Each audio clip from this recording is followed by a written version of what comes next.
I know we're supposed to enjoy when a brand new camera comes out. That's supposed to be really exciting and really good news and something to look forward to. And I don't at all, because I like my cameras. I get attached to my cameras. And suddenly a camera that served me for 5 years and has been sensational is suddenly no good because there's a better camera out there now.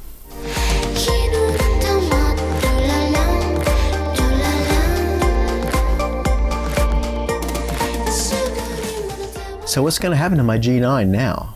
This was like the best camera I've had for a long time. When it came out, it changed my relationship to wildlife photography. It made it more accessible. It made it more enjoyable, made it more rewarding. Suddenly I had a better camera that was really light and could give me these amazing shots. The autofocus was fantastic. Like it really was. The mirrorless systems are a big change from the DSLR days. I still have my DSLR camera here. I've got my Canon 5D SR. I love that camera. Man, we did some great work together with that camera. I can't let it go. I never use it. It never comes off the shelf. Every now and then, Shellie will use it. She will use it in the studio because you can still tether with that camera, because Capture One doesn't let us tether with any of the Panasonic gear. I don't know what's up with those guys. The G9. The G9. Look at that. Look at that. That camera has been fantastic for me. That camera has been really, really great. We've done some great stuff together. Problem with the G9 is that it isn't a video camera. And I do a lot of video now. I enjoy the video. It was a whole new challenge for me. I felt I was pretty good at photography. Wasn't sure I was going to get any better. But video is kind of something that I really enjoy now, and it's a whole new way to put things together. I feel sad that one day my old camera might end up in landfill. Like, that's how useless an old camera is. So much technology and effort and resources have gone into making that camera a thing, that it existed and it was really great. And because a better camera comes out, this camera is no good. Maybe some of those parts will go to e-waste and, you know, they'll extract some of the metals or something. There's so much resources goes into making a camera, and then through no fault of their own, they did nothing wrong. The camera can't change. The camera can't be something else.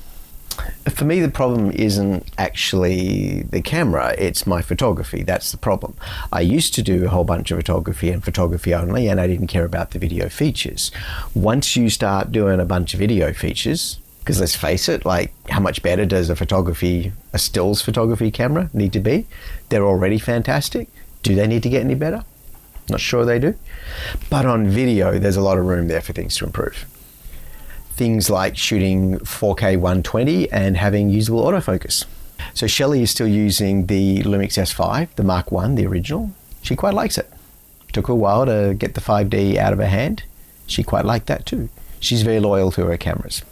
For Shellie, shooting on the S5, the original, the Mark I, the autofocus is fantastic. It's just a huge step up from what's on the Canon 5D SR. It's a great camera. It's very light. It's got some really good lenses. It feels good in the hand. It's good for her smaller hands. It's a good camera. It's great. It does a lot of good work. It's accurate. It's fast. I don't know how challenging the autofocus needs to be to shoot a cake.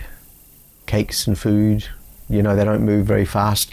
But Shellie's also doing things like hotels and things like that, and working with talent from time to time. That's where she really sees the difference. In the studio, we often work with the older EF lenses. We're happy to use those Canon lenses on the Panasonic cameras because we're shooting manual focus in the studio quite a lot anyway, and especially with video when we're doing the video recipes. So that's no big deal. We're okay to use those older lenses. We like that we don't have to throw away the older lenses, that they still have a life. That's really good for us. That makes us happy. So now we still have a Canon 5D SR just sitting up there on the shelf doing nothing. We've got a Canon 5D Mark II. I was looking through some photos I took in the subantarctic with the Canon 5D Mark II, and they look really nice. I really like the feel they've got. It's almost like an analog feel. Like the Lumix gear is great, but it's very clean. It's very tidy. There's no mess. Everything is where it should be. Everything is pixel perfect. DSLRs on the Canons. Maybe because the lenses weren't as good as they are now, so there's a difference in the lenses, that's true, but there was some sort of quality there that they had that felt a little bit more analog. And I'm looking through these pictures of penguins and albatross and stuff, and they look fantastic. Like, I'm like, whoa, okay, that was like over 10 years ago. I was doing okay with that camera. That camera was good. I'm really interested to see what kind of photography I'm going to get when I take some of the newer systems down to the subantarctic next year, because I haven't been down for so long and I've got totally different cameras. And will that change the experience? Probably. Will my expectations being all the way up here instead of all the way down there, will that change the experience? That'll probably make a big difference. Your expectations will change how you enjoy the experience. So I got to watch that. There's something about those older Canon lenses and the Canon SLR that I really like. The truth is, I've moved across to video a lot. And I saw some of the video that I was capturing on the 5D back then. Without stabilization, it doesn't look very good. Let me tell you, that's the big thing, stabilization. I need stabilization. I am not a tripod. I need stabilization. I rarely have a tripod when I'm out in the field. I'm certainly not going to carry one around for every time I think I'm going to capture a little bit of video. So it's my need for video that drives the stabilization requirements that makes things like a Canon 5D SR no longer useful to me. I used to love the idea of shooting on a Hasselblad, like the H5D-50. I did a review on this camera and I took it out and I shot this beautiful old airplane that a friend of mine was working on. The photographs are great. The dynamic range is there. The images are really lovely. But I gotta tell you, it's like, this is not a fast camera. Everything about this camera is slow. The shutter range is slow. The lenses aren't fast. The card, it was like doing 1.1 frames per second. That was the continuous burst mode, 1.1 frames a second. So bigger sensors are a little bit of hard work. And that's one of the things about a G9 versus a 5D versus a Hasselblad H5D, is that the larger your sensor, the more work you've got to do to actually get your shots. But it's the lenses that really disappointed me on that larger camera. A medium format, but all the lenses were maybe f4, maybe they were 4.5. I can't remember exactly what lenses they lent me at the time. And it's like, well, I've gone to all the trouble to have this great big, large, medium format camera. Well, kind of medium format. You know, it's that sort of, it's half a step between full frame and medium format. But it's big, and you go to all that trouble and you think you're going to get some beautiful bokeh and some beautiful shallow depth of field, and you've got an f4.5 lens and you don't have bokeh anymore. And I love bokeh. Bokeh is the thing. And bokeh was the reason that I was prepared to step away from the G9 and have a look at the S5 when that came out, because the S5 was full frame. And I love the full frame. I love how convenient micro four thirds is, and the G9 with micro four thirds, especially for wildlife. Like again, like that is effectively an 800mm lens. That is amazing. And that you can carry this thing, like, it's so light, it's so convenient, and you're carrying 800mm. Carrying 600mm on my S5, like, it's a monster. It's beautiful and it takes great photos. And the autofocus is good, but you got to carry it. My G9 does okay for bokeh.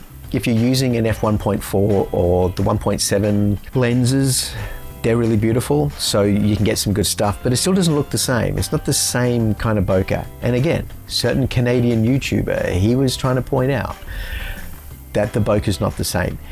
He used a term, he called it focus roll-off, and he said it was harsh. It's like you're in focus and then suddenly you're not. And he called that focus roll-off. Maybe that's what it is. Maybe it's just not soft enough, not gentle enough. And it comes down to the lens and how you engineer the lens. But on a bigger lens, you tend to get softer focus roll-off. And the bokeh, it's just the quality of the bokeh, the character of the bokeh. Is it really pillowy and creamy, or is it just kind of poppy and kind of like, well, I'm out of focus, but just only by this much? Like, I want it a lot out of focus. I want it really, really out of focus. So what happens to my G9 now that it's officially old?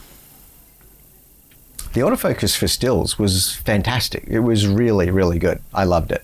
I got so many good shots. I got shots I would never have gotten with my SLR gear. My thing about the G9 was that not only can I do some really cool stuff with landscapes with the high res mode and all that sort of stuff, and I've got the faster lens so I can get a little bit of that shallow depth of field look when I want to do that, but for wildlife it was just amazing. For stills it's great. And I shoot a little bit of video now. I shoot more video than I used to, and I want my 4K 10-bit in log gamma. That's like my baseline, and then I want maybe 60p. If I can get to 120p, that's even better. So what happens to my old camera? What happens to my old friend? Who will love my G9 the way that I've loved my G9? I remember when I sold my old original 5D Mark 1. We say Mark 1, it was just a 5D, right? It wasn't a Mark anything.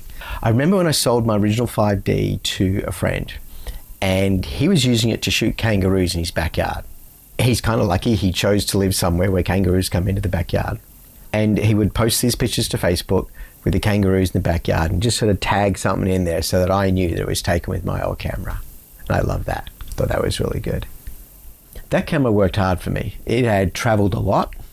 It once died on a shoot, a circuit board fried. Cost me $200 to fix it. Only $200. I thought that was an incredible deal. I was able to take the camera to Canon Professional Services. They turn it around within like 24 hours. Like, they totally get that when you're a professional photographer, you can't wait 6 weeks to have your camera fixed. So they turn around really quickly when you pay your $100 per year to be part of professional services. And a couple of brands do this now, I think. One of the things they offered was that you could loan a lens to try out for like a week, which sounds great, except every time I wanted to use one of the telephotos to try out, the guy who ran the library of lenses would have it off in Africa. He'd be having a great time with Canon's lenses over there in Africa, and the lens was never ever available when I wanted the lens. The repair mob down here in Melbourne, they were great though. They were just absolutely fantastic. Whether it was a sensor cleaning or there was a time I had to get a lens fixed and that was really good, they'd turn it around really quickly. And that's what you want when it comes to professional services. So we end up with all this second-hand camera gear. It used to be new, it used to be your favorite camera, and now it's second-hand because something new's come out. In the old days, I used to go to Camera Exchange. They were just around the corner here in the city, and I could go in there and some guy who knew a lot more about cameras than I did would tell me exactly what it's worth, would tell me if anyone actually wants to buy this camera and what they think it's worth, and everyone would get something out of it. It was great. It would find a new home, and it'd always be a good home because people who go to that kind of store, they care about their cameras and they care about photography. That place was great, but now people just do things online. They go to Gumtree, they go to eBay, they go to Facebook. Most of the inquiries you get are just scammers. They're just, oh, I'll send you the money. I'll have the postman give you it cash on delivery. It's like, that's not a thing. People don't do that. I mean, the scams are really obvious. I don't know who's fallen for these scams, honestly. We can't be bothered dealing with all that. If you can't come to the building to pick up the thing we're selling, then no, we're not going to sell it to you.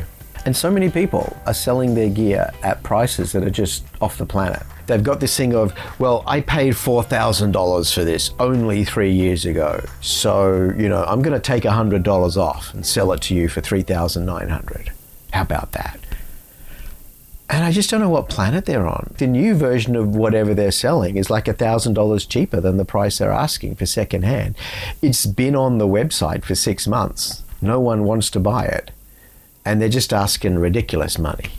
Ridiculous money. We've been clearing out the shelf a little bit of some of the extraneous bits of Canon stuff that we don't need anymore. Like I had a teleconverter and I had some extension tubes for macro and a USB-C dock for the Sigma lenses and things like that. This stuff was just basically clogging up the drawers, and so we thought we'd actually get it out there and we'd meet some really nice people. It was really good.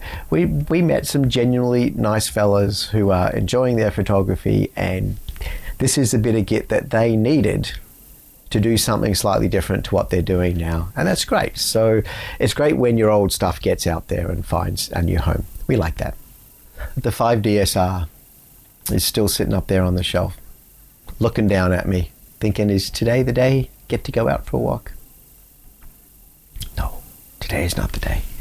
We're keeping the lenses. We like the Canon lenses. As I said, they have kind of a feel, they have kind of a vibe to them that I really like. A little bit analog. We use them in the studio when we're doing some video work, especially because we're shooting everything manual focus in the studio. You know, we don't need the autofocus jumping about the whole time and everything. We don't need autofocus for studio work, basically. Some of the appeal is sentimental and some of it's technical. We're big on sentiment around here. So I don't know what's going to happen to my G9. I'm worried that it's going to end up in landfill. I'm worried that it's going to be torn apart and a little bit of cadmium rescued off the motherboard. I'm worried about what happens to those old cameras, and it makes me sad. And I wish there was a better outcome for old gear. I want to say a little thank you to Sean Breslin, who expressed today that he wished he'd kept his G9, because that's kind of how I'm feeling at the moment too. So thank you very much, Sean. And don't forget to subscribe and hit the like button and all that stuff. I'm trying to get to 1,000 subscribers so that they will actually include the chapters in the bottom of my YouTube feed. That would be good. Please like and subscribe. Have a great day.